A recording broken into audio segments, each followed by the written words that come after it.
നൈരന്തര്യമായ ചലനമാണ് ഒരു സമൂഹത്തെ ജീവസുറ്റതാക്കുന്നത്. ആദിമകാലത്തു നിന്നും നവീന ശിലായുഗത്തിൽ നിന്നും നമ്മൾ അതിവേഗം സഞ്ചരിച്ചതുകൊണ്ടാണ് AI കാലത്തും നമുക്ക് ആത്മവിശ്വാസത്തോടെ ജീവിക്കാൻ കഴിയുന്നത്. മാറ്റങ്ങളൊന്നും ഉണ്ടാകും. ഈ മാറ്റങ്ങളെ സമൂഹത്തെ എങ്ങനെ ബാധിക്കുന്നു എന്നതിൽ നിന്നാണ് SSF കോഴിക്കോട് നോർത്ത് ജില്ലാ സാഹിത്യോത്സവിൻ്റെ പ്രമേയം ഉരുത്തിരിഞ്ഞു വന്നത്. റീഫ്രെയിമിംഗ് റിഫോംസ്, പരിഷ്കാരങ്ങളെ പുനരാവിഷ്കരിക്കുക എന്നതാണ് പേരാമ്പ്രയിൽ വെച്ച് നടക്കുന്ന കോഴിക്കോട് നോർത്ത് ജില്ലാ സാഹിത്യോത്സവിൻ്റെ പ്രമേയം. പ്രമേയ ചർച്ചയിൽ നമ്മോടൊപ്പമുള്ളത് ഹാഫിസ് ബിൻ കരീമാണ്. പരിഷ്കാരങ്ങളെ പുനരാവിഷ്കരിക്കുക എന്നതാണ് നമ്മൾ അർത്ഥമാക്കുന്നത്. പരിഷ്കാരങ്ങൾ ഉണ്ടാകണം, പക്ഷേ പരിഷ്കാരങ്ങൾ എങ്ങനെയാകണം എന്ന് കൂടിയുള്ളതാണ് നമ്മുടെ ചർച്ച. റീഫ്രെയിമിംഗ് റിഫോംസ്, പരിഷ്കാരങ്ങളെ പുനരാവിഷ്കരിക്കുക എന്ന് പറയുന്നുണ്ടല്ലോ. പരിഷ്കാരങ്ങൾ തന്നെ ഒരു പുനരാവിഷ്കരിക്കപ്പെട്ട മൊഡ്യൂളാണ്. പിന്നെ അങ്ങനെ പറയേണ്ട ആവശ്യമുണ്ടോ? പരിഷ്കാരങ്ങൾ എന്ന് പറഞ്ഞാൽ പഴയതിൽ നിന്നും മാറി പുതിയ സാധനത്തിലേക്ക് വന്ന ഒരു മൊഡ്യൂളാണ്. അപ്പോൾ പിന്നെ പരിഷ്കാരങ്ങൾ പുനരാവിഷ്കരിക്കുക എന്ന് കൂടെ പറയേണ്ട ആവശ്യമുണ്ടോ? ശരിക്കും ഉണ്ട്. സമൂഹത്തിൽ എപ്പോഴും മാറ്റങ്ങൾ പ്ലാനഡ് അല്ല, പെട്ടെന്ന് സംഭവിക്കും. ചിലപ്പോൾ സാവധാനത്തിലായിരിക്കും സംഭവിക്കുക. ഒട്ടും പ്ലാനഡ് അല്ലാത്തത് കൊണ്ട് തന്നെ അതിൻ്റെ ഇമ്പാക്റ്റ് എങ്ങനെയാണ് നമുക്ക് പ്രവചിക്കാനോ വിലയിരുത്താനോ കഴിയില്ല. ഇപ്പോൾ കോവിഡ് വന്നപ്പോൾ അൾട്ടിമേറ്റ് ചേഞ്ചായി. കച്ചവടത്തിൽ, അതേപോലെ തന്നെ പഠനത്തിൽ, സംസ്കാരത്തിലൊക്കെ വളരെ മാറ്റം. അപ്പോൾ നമ്മൾ കോവിഡാനന്തരം നമ്മൾ വിലയിരുത്തിയത് എന്താ? കോവിഡ് നമ്മെ ശേഷമുള്ളതിന് നെഗറ്റീവായിട്ട് ചില വിലയിരുത്തുകൾ വന്നില്ലേ? പോസിറ്റീവുകളും ഉണ്ട്, പക്ഷെ നെഗറ്റീവായിട്ടുള്ള വിലയിരുത്തുകളും വന്നിട്ടുണ്ട്. സംസ്കാരങ്ങൾ ചിലപ്പോൾ മാറാം. നമ്മുടെ പരിഷ്കാരങ്ങൾ നെഗറ്റീവായിട്ടും സമൂഹത്തെ ബാധിക്കാം, പോസിറ്റീവായിട്ടും ബാധിക്കാം. മുൻകാലത്ത് അല്ലെങ്കിൽ കുറഞ്ഞ മുമ്പ് പടിഞ്ഞാറൻ സംസ്കാരങ്ങൾ നമ്മുടെ സമൂഹത്തെ വലിയ തോതിൽ ഡ്രസ്സ്, മുടി, പുതിയ പുതിയ ട്രെൻഡുകളെ അതേപോലെ തന്നെ വാരിപ്പുണരുന്ന സംവിധാനമുണ്ട്. വാരിപ്പുണരുക അത് പലപ്പോഴും സമൂഹത്തെ നെഗറ്റീവായി ബാധിച്ചിട്ടുണ്ട്. എന്നാൽ AI പോലുള്ള പരിഷ്കാരങ്ങൾ നമുക്ക് പോസിറ്റീവ് ഉണ്ട്. അപ്പോൾ പരിഷ്കാരങ്ങൾ നല്ലതും ഉണ്ടാകാം, പോസിറ്റീവ് ഉണ്ടാകും. അപ്പോൾ ഈ പരിഷ്കാരങ്ങളെ നമ്മൾ അന്വേഷിക്കേണ്ടതുണ്ട്. അത് സമൂഹത്തിൽ എങ്ങനെ ബാധിക്കുന്നു? ജാതിചിന്തകളും സമൂഹത്തെ, പഴയകാലത്ത് ജാതിചിന്തകൾ സമൂഹത്തെ ബാധിച്ചിട്ടുണ്ട്, നല്ലോണം ബാധിച്ചിട്ടുണ്ട്. എന്നാൽ ഇപ്പോൾ ജാതി ആലോചനകളില്ല, ജാതി ചിന്തകളില്ല. പക്ഷേ അതിൻ്റെ വകഭേദങ്ങളുണ്ട്. ഇപ്പോൾ മസ്കും മെറ്റയൊക്കെയാണ് ടെക്നോളജി ഭരിക്കുന്നത്. കുറഞ്ഞ ആളുകളുടെ കയ്യിലാണ് ഈ നമ്മുടെ ടെക്നോളജി മൊത്തം. അതേപോലെ തന്നെ നമ്മുടെ ഡാറ്റകൾ അതെല്ലാം കുറഞ്ഞ ആളുകളുടെ കയ്യിലാണ്. അപ്പോൾ ഫ്യൂഡലിസം, ഫ്യൂഡലിസം എന്നതിൽ നിന്ന് മാറിക്കൊണ്ട് ഇപ്പോൾ ടെക്നോ ഫ്യൂഡലിസം വന്നു. ആ മാറ്റം എങ്ങനെയാണ് നമ്മെ സമൂഹത്തെ ബാധിക്കുന്നത് എന്നുള്ള ഒരു അന്വേഷണം നമുക്ക് നടത്തേണ്ടതുണ്ട്. അപ്പോൾ കുറേ പരിഷ്കാരങ്ങൾ, ഈ പരിഷ്കാരങ്ങളെ എങ്ങനെ ബാധിക്കുന്നു, സമൂഹത്തെ എങ്ങനെ ഇമ്പാക്റ്റ് ചെയ്യുന്നു എന്നുള്ളത് ആ ഒരു ചർച്ചയാണ് SSF ഇതിലൂടെ ആലോചിക്കുന്നത്. നമ്മൾ ശരിക്കും ലോകം കണ്ടത് പൂർവികരായ മനുഷ്യരിൽ നിന്നാണ്. പക്ഷേ പുതിയ തലമുറ ശരിക്കും ലോകം കണ്ടത് ഡിജിറ്റൽ റിയാലിറ്റിയിലൂടെയാണ്. അവർ ഒന്നുകൂടി വിർച്വൽ ഇമോഷനുമായി കണക്റ്റഡാണ്. സ്വാഭാവിക വൈകാരികതയിൽ നിന്ന് മാറി വിർച്വൽ ഇമോഷൻസുമായി ഒന്നുകൂടെ കണക്റ്റഡാണ് പുതിയ ജെൻസി തലമുറ എന്ന് നമുക്കറിയാം. മൊത്തത്തിൽ അവരുടെ ടേസ്റ്റ് എങ്ങനെയാണ്, അവരുടെ വസ്ത്രധാരണ, അവരുടെ മറ്റ് ഫാക്റ്റുകളിൽ അവരുടെ താല്പര്യം, അവരുടെ യാത്ര, അവരുടെ സംഭാഷണം, അവരുടെ സൗഹൃദ വലയങ്ങൾ എല്ലാം ഒന്നുകൂടി അപ്ഡേറ്റഡ് ആണ്. അവരുടെ ഓരോ വൈകാരികത പോലും വളരെ മികച്ചത് കൂടെയാണ്. ഈവൻ ജാതീയ ചിന്താഗതി പോലും അവരുടെ സർക്കിളുകളിൽ ഇല്ലാത്തതായി നമുക്ക് കാണാൻ പറ്റും. ഡിസ്ക്രിമിനേറ്റഡ് ഫാക്റ്റുകളൊന്നും അവരുടെ ചിന്താഗതികളിൽ പൊതുവെ വരാറില്ല. എത്രത്തോളം എന്ന് പറഞ്ഞാൽ ഇന്നയാൾ കറുത്തതാണ് അല്ലെങ്കിൽ ഇയാൾ വെളുത്തതാണ്, അങ്ങനെ ഒരു നിറത്തിൻ്റെ ബേസിലോ അല്ലെങ്കിൽ അയാൾക്ക് ഒരുപാട് സാമ്പത്തികമായ ശേഷിയുള്ള ആളാണ്, ഫൈനാൻഷ്യലി ഭയങ്കരമായി എന്താ പറയുക കളക്റ്റീവായിട്ടുള്ള ഒരാളാണ് എന്നൊന്നും ഒരു ഒരു ഒരു പ്രത്യേകം സ്പെഷ്യലൈസ് ചെയ്ത് അല്ലെങ്കിൽ സ്പെസിഫൈ ചെയ്ത് അവരാരും ജെൻസിയിലെ പൊതുവെ ജെൻസിയിലെ കുട്ടികളൊന്നും ഇങ്ങനെ ഡിസ്ക്രിമിനേറ്റഡായി ആളുകളെ കാണുന്നില്ല. ആ വൈകാരികത തന്നെ വളരെ മികച്ചതാണ്. ഈവൻ പഴയ ഫോമുകളെ ജെൻസിയിലെ പുതിയ ചിന്തകൾ ശരിക്കും റീപ്ലേസ് ചെയ്യുന്ന പോലുണ്ട്. സഹായിക്കണമെന്ന ചിന്താഗതി പൊതുവെ അവരുടെ മനസ്സിൽ അവരുടെ ചിന്താഗതികളിൽ നമുക്ക് കാണാൻ സാധിക്കുന്നുണ്ട്. റീസെൻ്റായി നമുക്കറിയാം, അബ്ദുറഹീം എന്ന ആളെ ഗൾഫിൽ നിന്ന് വിദേശത്ത് നിന്ന് ഇങ്ങോട്ട് എന്തൊക്കെയോ കാരണങ്ങൾ കൊണ്ട് അയാൾ പോലീസ് പിടിയിലാവുകയും അതിൻ്റെ ഭാഗമായി അവരെ ഇങ്ങോട്ട് കയറ്റി അയക്കാൻ വേണ്ടി 36 കോടിയോളം രൂപ വേണമെന്ന് പറഞ്ഞ സമയത്ത് ഒറ്റൊരു ജീവന് വേണ്ടി മാത്രം ഈ തലമുറ മുഴുവൻ, പുതിയ തലമുറയടക്കം എല്ലാ ആളുകളും ഒരുമിച്ച് കൂടി 36 കോടി രൂപ സ്വരൂപിച്ച് അവരെ ഇങ്ങോട്ട് കയറ്റി അയക്കുന്നു. അപ്പം സഹായ മനസ്കത പോലും അവരുടെ നൈരന്തര്യ ജീവിതത്തിൽ കണക്റ്റഡായി അതൊരു മൂല്യമുള്ള വസ്തുവായി അവർ കണക്കാക്കുന്ന പോലുമുണ്ട്. അപ്പം പഴയ ചിന്താഗതികളിൽ നിന്ന് മാറി അപ്ഡേറ്റഡായ മൂല്യമുള്ള ഒരു തലമുറയായി തന്നെ പുതിയ ജെൻസി ആളുകൾ വളരുന്നുണ്ട്. നമ്മൾ ആ കണ്ണുകളിലൂടെ ഓളെ നോക്കി കാണണമെന്ന് മാത്രമേ ഉള്ളൂ. മണിക്കൂറുകളോളം സ്ക്രീൻ അഡിക്ഷൻ ആയിരിക്കുമ്പോഴും അവർക്ക് എന്തൊക്കെയോ ഉതിർന്നു പോകുന്നില്ലേ? പലതും അവരിൽ നിന്ന് ഒഴിഞ്ഞു പോകുന്നില്ലേ? മാത്രവുമല്ല, ആഘോഷങ്ങൾ, ജീവിതം ആഘോഷമാക്കുക എന്നുള്ള പോസ്റ്റ് മോഡേണിസത്തിൽ നിന്നും ഉൾക്കൊണ്ട ആ ജീവിതം ആഘോഷമാക്കുക എന്ന ആശയം, അല്ലെങ്കിൽ ജീവിതം എല്ലായ്പ്പോഴും ആഘോഷമായി കൊണ്ടിരിക്കുക എന്നത് ജെൻസിയെ പൂർണ്ണമായും ഏറ്റെടുക്കുമ്പോൾ ജെൻസി ഫുൾ വൈബിൻ്റെയും ആഘോഷത്തിൻ്റെയും പിന്നാലെ പോകുന്നില്ലേ? അത് പലപ്പോഴും ഈ പരിഷ്കാരങ്ങൾ, ഈ മാറ്റങ്ങൾ ജെൻസിക്ക് നെഗറ്റീവല്ല ഉണ്ടാകുന്നത്. അതല്ല, തികച്ചും പോസിറ്റീവായി തന്നെ ഉള്ള മാറ്റങ്ങൾ തന്നെയാണ്. നമ്മൾ ആ സെൻസിലൂടെ കാണണം എന്ന് മാത്രമേ ഉള്ളൂ. ആളുകൾ ഇതിലേക്ക് എത്തിപ്പെടാൻ ശ്രമിക്കുന്നുണ്ട്. എല്ലാ സിസ്റ്റത്തിനും മെറിറ്റ്സും ഡീമെറിറ്റ്സും ഉള്ളതുപോലെ തന്നെ പുതിയ സൊസൈറ്റിക്കും പുതിയ സിസ്റ്റത്തിനും മെറിറ്റ്സും ഡീമെറിറ്റ്സും ഉണ്ട്.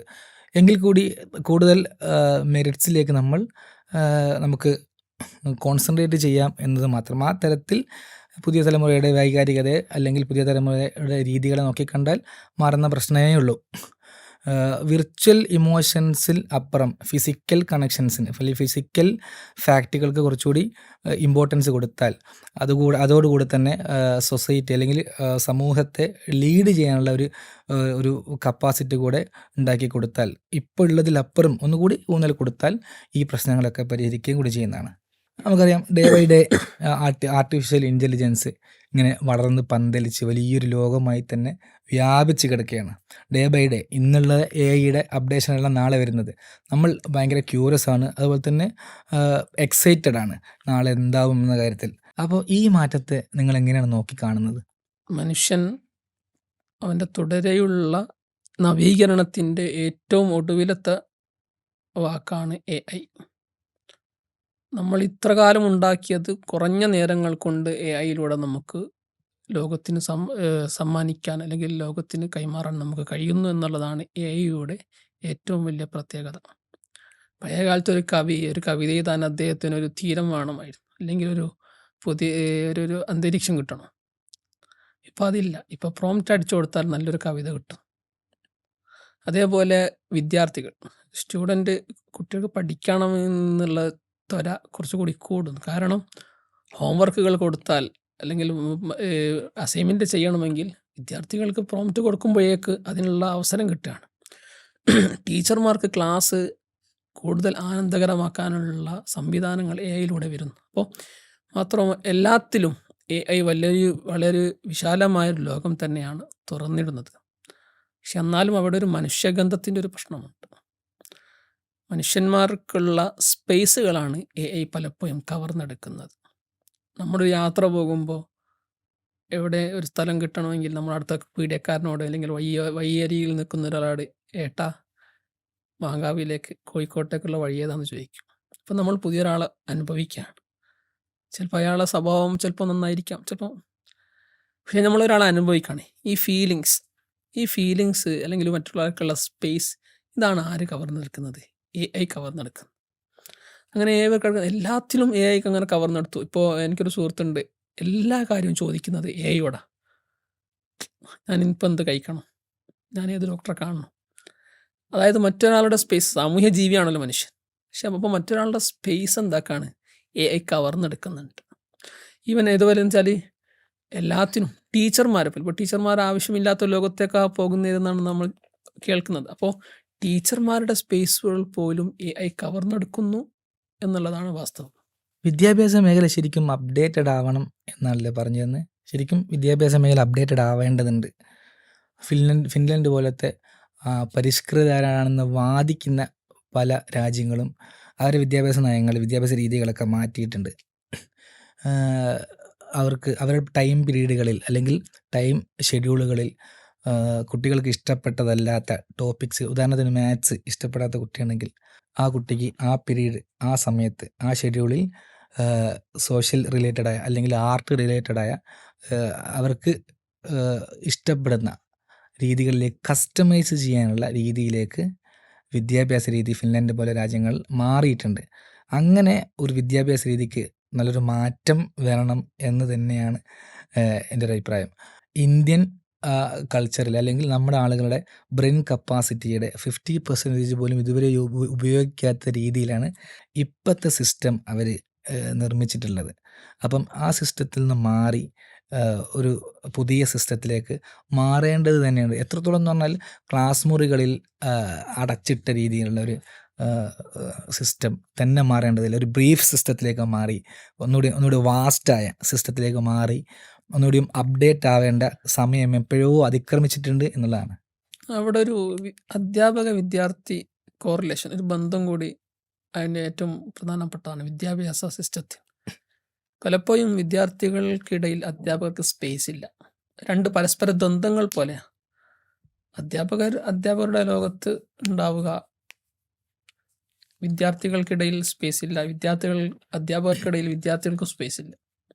അപ്പോൾ എന്താ സംഭവിക്കുന്നത് പറഞ്ഞാൽ മാർക്കുണ്ടാവും കുട്ടികൾ, പക്ഷേ പഠനം, സാമൂഹികമായ വളർച്ച ഇതെല്ലാം കുറയും. അതാണ് പലപ്പോഴും സംഭവിക്കുന്നത്. അപ്പോൾ രണ്ടുപേരും പരസ്പരം കൂട്ടായിട്ടുള്ള ഒരു പ്രവർത്തനം നടക്കുമ്പോഴാണ് നമുക്ക് നല്ല എക്കോ സിസ്റ്റത്തിലൂടെ വിദ്യാർത്ഥികളെ വളർത്തിക്കൊണ്ടുവരാൻ കഴിയുക. അപ്പോൾ ടീച്ചർമാരും കുട്ടികളും തമ്മിലുള്ള ബന്ധം അതിന് ഏറ്റവും പ്രധാനപ്പെട്ടതാണ്. മാത്രമല്ല, ഇപ്പോൾ കൂടുതൽ കമ്പോളാധിഷ്ഠിത സബ്ജക്റ്റുകൾക്കാണ് പ്രാധാന്യം. SSC, SC അങ്ങനത്തെ കുറേ സാധനത്തിൽ അതെന്താ സംഭവിക്കാന്ന് പറഞ്ഞാൽ കോർപ്പറേറ്റ് വൽകൃതമായി എഡ്യൂക്കേഷൻ സിസ്റ്റം മാറും. ഹ്യൂമൻ വിഷയങ്ങളിലേക്ക് ആളുകൾ എന്താകും, കുറവാകും. സ്വാഭാവികമായും വിദ്യാർത്ഥികൾ ചിലപ്പോൾ രാഷ്ട്രീയ ചിന്തകളിലേക്ക് തന്നെ അരാഷ്ട്രീയ ചിന്തകളിലേക്ക് പുതിയ കുട്ടികളാകുന്നുണ്ട് അല്ലെങ്കിൽ പുതിയ തലമുറ ആകുന്നുണ്ട് എന്നുള്ളതിൽ എനിക്ക് യോജിപ്പില്ല, തീർത്തും വിയോജിപ്പാണ്. കാരണം പാരമ്പര്യ രാഷ്ട്രീയവാദികൾ പോലും ഉന്നയിക്കാത്ത വിഷയങ്ങൾ ഊന്നിയാണ് റീസെൻ്റായി ഈയിടെയായി CJP പോലത്തെ രാഷ്ട്രീയ പാർട്ടികൾ രൂപം കൊണ്ടത്. പൊളിറ്റിക്സിലേക്ക് എടുത്തു നോക്കുകയാണെങ്കിൽ ശ്രീലങ്ക, അതുപോലെ തന്നെ ബംഗ്ലാദേശ്, നേപ്പാൾ പോലത്തെ രാജ്യങ്ങളിലൊക്കെ ഉണ്ടായ ജെൻസി വിപ്ലവങ്ങൾ അല്ലെങ്കിൽ ജെൻസി മാറ്റങ്ങളിലൂടെ ഉണ്ടായ രാഷ്ട്രീയ പ്രവർത്തനങ്ങൾ അതിനുദാഹരണമാണ്. അപ്പം ലോക രാഷ്ട്രീയത്തിൻ്റെ ഘടനയെ തന്നെ പിടിച്ചു നിർത്തുന്നത് ഇത്തരത്തിൽ ജെൻസി ചിന്തകളിലൂടെ അല്ലെങ്കിൽ ജെൻസി രാഷ്ട്രീയ ബോധ്യത്തിലൂടെ തന്നെയാണ്. അപ്പം അവർ രാഷ്ട്രീയവാദികളാണ് എന്ന് പറയുന്നതിൽ അർത്ഥമില്ല. മൂല്യമുള്ള രാഷ്ട്രീയ പ്രവർത്തനങ്ങൾ ഉണ്ടാകാൻ ചിന്താശേഷി, അതേപോലെ ആലോചനാശേഷിയൊക്കെ അത്യാവശ്യമാണ്. തീർച്ചയായും അത് ചിലപ്പോൾ സാഹിത്യ മേഖലകളിലേക്ക് കൂടി നമ്മൾ അല്ലെങ്കിൽ നല്ല കൃത്യമായ വായനകൾ അതൊക്കെ അത്യാവശ്യമായി വരും. അപ്പോഴാണ് മൂല്യബോധമുള്ള ഒരു രാഷ്ട്രീയ പ്രവർത്തനങ്ങൾ നമുക്ക് കാഴ്ചവെക്കാൻ പറ്റുക. ഉന്നതമായ രാഷ്ട്രീയ ബോധങ്ങൾ ഉണ്ടാകണമെങ്കിൽ ഉയർന്ന ആലോചനാശേഷി, ചിന്താശേഷി, വായന ഒക്കെ അത്യാവശ്യമാണ്. അപ്പോഴല്ലേ സമൂഹത്തെ കൂടുതൽ പ്രതിനിധീകരിക്കാൻ ഒരു രാഷ്ട്രീയ പ്രവർത്തകന്, സാംസ്കാരിക പ്രവർത്തകർക്കൊക്കെ കഴിയുക. എനിക്കൊന്ന് വായനകൾ ഒന്നുകൂടെ അതിന് ഉൾപ്രേരകങ്ങൾ, കാറ്റലിസ്റ്റുകളാവുന്നുണ്ടെന്ന് തോന്നുന്നു. ഈ ക്ലിപ്പെടുത്തുന്ന കുറേ സാഹിത്യങ്ങൾക്കപ്പുറം മൂല്യമുള്ള കുറേ രചനകൾ അല്ലെങ്കിൽ മൂല്യമുള്ള സാഹിത്യങ്ങൾ അതിന് ഭാഗവാക്കാവുന്നുണ്ട്. ആക്ച്വലി ഇക്കിളിപ്പെടുത്തുന്ന സാഹിത്യങ്ങൾക്ക് എക്കാലത്തെയും പോലെ ഇപ്പോഴും ഓഡിയൻസ് ഉണ്ടെങ്കിൽ പോലും മാംഗോ പോലത്തെ ജാപ്പാനീസ് കോമിക്സുകളൊക്കെ സൊസൈറ്റിയെ മൂല്യമുള്ള ഒരു രീതിയിലേക്ക് മാറ്റിയെടുക്കാൻ ലിറ്ററലി സഹായിക്കുന്നുണ്ട്. നമ്മുടെ സാഹിത്യ പരിസരങ്ങൾ അങ്ങനെ ആ തരത്തിലേക്ക് മാറിയാൽ ഒരു പരിധിവരെ ഈ പ്രശ്നങ്ങൾക്ക് പരിഹാരം നമുക്ക് കാണാൻ സാധിക്കുന്നതാണ്. നിലവിലെ ബാലസാഹിത്യ രീതികളെ പുതിയ അഭിരുചികൾ തേടുന്ന മേച്ചിൽപ്പുറങ്ങളിലേക്ക് മാറ്റി പൊളിച്ചെഴുതേണ്ട സമയം എപ്പോഴോ അതിക്രമിച്ചിട്ടുണ്ട് ശരിക്കും സത്യത്തിൽ. കേരള പരിസരത്തെ മതപരിഷ്കാരങ്ങൾ ശരിക്കും റീഫ്രെയിമിംഗ് റിഫോംസ് എന്ന ശീർഷകത്തിലൂടെ നമുക്ക് നോക്കിക്കാണേണ്ടതുണ്ട്. നല്ല മാറ്റങ്ങൾ ഉണ്ടായി മൂല്യമുള്ളൊരു സമൂഹത്തെ സൃഷ്ടിച്ചെടുക്കാൻ നമുക്ക് സാധിച്ചിട്ടുണ്ട്. നമ്മളങ്ങനെ മാറാൻ കാരണം മൂല്യം തകരാത്ത നല്ല മാറ്റങ്ങളോട് തന്നെയാണല്ലോ, അല്ലേ? മാറ്റങ്ങൾ സമൂഹത്തിൽ, ജാതിയിൽ, അതേപോലെ തന്നെ മതങ്ങളിൽ ഉണ്ടായിട്ടുണ്ട്. നല്ല നല്ല പരിഷ്കാരങ്ങൾ മതത്തെ, സമൂഹത്തെയൊക്കെ നവീകരിച്ചിട്ടുണ്ട്. അതിൻ്റെ ഒരു ചരിത്രം കൂടിയാണ്, അതിൻ്റെ ഒരു ബാക്കിപത്രവും കൂടിയാണ് നമ്മുടെ ഇപ്പോഴുള്ള കേരളവും. ചിലപ്പോൾ ഇത്തരം പരിഷ്കാരങ്ങൾ, പരിഷ്കാര ചിന്തകൾ സമൂഹത്തെ പിന്നോട്ടടുപ്പിച്ചിട്ടുമുണ്ട്. കാരണം അതുവരെ സമൂഹത്തിൽ ഭിന്നതകളില്ലാതെ നിന്ന സമൂഹത്തിൽ, കേരളീയ സമൂഹത്തിൽ സലഫി മൂവ്മെന്റുകൾ കടന്നു വരുന്നതോടുകൂടി സമൂഹം ഭിന്നിക്കുകയാണ്. മതത്തിന്റെ അസ്തിത്വം തന്നെ പലപ്പോഴും കൈമോശം വരുന്ന തരത്തിലേക്ക് ആഘോഷങ്ങൾ പോലും പറ്റൂല അവർക്ക്. ആഘോഷം, നബിദിനാഘോഷം, മൗലിദാഘോഷമൊക്കെ ആഘോഷങ്ങളോട് തന്നെ ഒരു വിരക്തിയുള്ള ഒരു സമൂഹമായിട്ട് അവർ കൊണ്ടുവരുന്നത്. അതേപോലെ ഒരു സൊസൈറ്റിയെ ബിൽഡ് ചെയ്യുന്ന ഇത്തരത്തിൽ ആഘോഷങ്ങൾക്ക് പോലും വിയോജിപ്പാണ്. പിന്നെ മറ്റുള്ള ആളുകളെ കാണുന്ന, മറ്റുള്ള സമൂഹത്തോട് എങ്ങനെ വർത്തിക്കണമെന്നുള്ള ഒരു പരിപ്രേക്ഷ്യം, അതിലും അവർക്ക് അഭിപ്രായ വ്യത്യാസങ്ങളുണ്ട്. അപ്പോൾ നമ്മൾ ജീവിക്കുന്ന സമൂഹത്തിൽ തന്നെ എങ്ങനെ ജീവിക്കണമെന്നവർക്ക് ഒരു ആശങ്കകളുണ്ട്, കുറേ ആശങ്കകളുണ്ട്. അത് അവരുടെ മതബോധത്തിൻ്റെ കുറവായിരിക്കാം.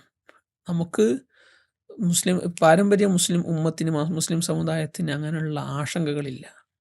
മതസമൂഹത്തിൽ ജീവിക്കുന്നവരാകട്ടെ, സെക്യുലറിസ്റ്റ് സമൂഹത്തിൽ ജീവിക്കുന്നവരാകട്ടെ, നമുക്ക് എങ്ങനെ വർത്തിക്കണമെന്ന് നമ്മുടെ പൂർവ്വകാല പണ്ഡിതന്മാരിൽ നിന്ന് നമുക്ക് കിട്ടിയിട്ടുണ്ട്. അതുകൊണ്ട് നമുക്ക് ആശങ്കകളില്ല. അവർക്ക് പലപ്പോഴും ആശങ്കകൾ ഉണ്ടായിട്ടുണ്ട്. അതുകൊണ്ടാണ് അവരുടെ ചില പ്രസംഗങ്ങളൊക്കെ മറ്റു സമൂഹങ്ങൾക്ക് പോലും എന്താകുന്നത്, പ്രയാസമാകുന്നത്, വർഗീയവൽക്കരിക്കാനൊക്കെ കാരണമാകുന്നത്. അപ്പോൾ ഇത്തരം ഭിന്നതകളെ കൊണ്ടുവന്നു. ആഘോഷങ്ങൾ പറ്റില്ല, മറ്റൊരാളെ കാണാൻ പറ്റില്ല എന്നുള്ള ഒരു ആലോചനകൾ സമൂഹം കൈകോർത്ത് ജീവിക്കുന്ന ഒരു സമൂഹത്തിലേക്ക് വന്നിവർ ഉൽപ്പാദിപ്പിച്ചപ്പോഴാണ് സമസ്ത പോലുള്ള പ്രസ്ഥാനങ്ങൾക്ക് പ്രസ്ഥാനങ്ങൾ ഉടലെടുത്തത്. നൂറ്റാണ്ടുകൾ പിന്നിട്ട് ഇപ്പോൾ അപ്പോഴും സമസ്ത മുസ്ലിം ഉമ്മത്തിന്റെ തണലായി, മുസ്ലിം ഉമ്മത്തിന്റെ ആദർശത്തിന്റെ കാവലിരിപ്പുകാരായി മാറി എന്നുള്ളതാണ് ചരിത്രം. ഇപ്പോൾ ത്വരീഖത്തിന്റെ പുതിയ പുതിയ ആളുകളുണ്ട്, പുതിയ അതിവാദങ്ങൾ ഉൾക്കൊള്ളിക്കുന്ന ആളുകൾ. ത്വരീഖത്ത് ഇസ്ലാമിക സമൂഹത്തിൽ എപ്പോഴും ഉൾച്ചേർന്നിട്ടുള്ളതാണ്. പക്ഷേ ത്വരീഖത്തിന്റെ പേര് പറഞ്ഞ് അതിവാദങ്ങൾ ഉൾക്കൊള്ളിക്കുന്ന ചില ആളുകളെ നമുക്ക് സമൂഹത്തിൽ കാണാം. അവരും അതേപോലുള്ള മതയുക്തിവാദികളും ഇവിടെ ഉൽപ്പാദിപ്പിക്കുന്ന വെറുപ്പുകൾ, അതാണ് പലപ്പോഴും മതത്തിന് തന്നെ, മറ്റു ചില ആളുകളെ മതത്തിൽ നിന്ന് മാറാനുള്ള താല്പര്യങ്ങളിലേക്ക് എത്തിക്കുന്നുണ്ട്. അത് ഈ മതയുക്തിവാദികളും അതേപോലെ പുതിയ ത്വരീഖത്ത് എന്ന് പറഞ്ഞ് അതിൻ്റെ വ്യാജ ത്വരീഖത്തുകൾ കൊണ്ടുവരുന്ന പ്രശ്നങ്ങളാണ്. അത് ആ പ്രശ്നങ്ങൾ ചിലപ്പോൾ മറ്റുള്ളവരുടെ ഈമാനിനെ തന്നെ കൈമോശം വരുന്നൊരവസ്ഥ. ഇതിനെ പ്രതിരോധിക്കുക എന്നുള്ളത് കൂടി സമസ്തയുടെ പ്രധാനപ്പെട്ട ഭാഗമായിരുന്നു. അപ്പോൾ പരിഷ്കാരങ്ങൾ ഉണ്ടാകണം, പക്ഷേ ആ പരിഷ്കാരങ്ങൾ സമൂഹത്തിന്, സമുദായത്തിന്, മനുഷ്യവികാസത്തിന് ഗുണമായിരിക്കണം. അപ്പം ഇപ്പം നേരത്തെ പറഞ്ഞ കുറേ പരിഷ്കാരങ്ങൾ, ഈ പരിഷ്കാരങ്ങൾ കൂടുതൽ നവീകരിക്കപ്പെടേണ്ടതുണ്ട്.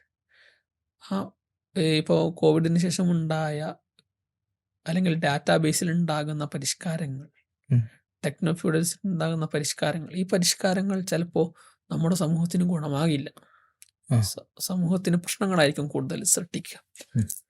അപ്പോൾ ഇത്തരമുള്ള പരിഷ്കാരങ്ങളെക്കുറിച്ച് നമ്മൾ അന്വേഷിക്കുകയും ഈ പരിഷ്കാരങ്ങൾ എങ്ങനെയാണ് കൂടുതൽ മനുഷ്യ സമൂഹത്തിന്, ഇനി വരുന്നൊരു തലമുറക്ക് എങ്ങനെ കൂടുതൽ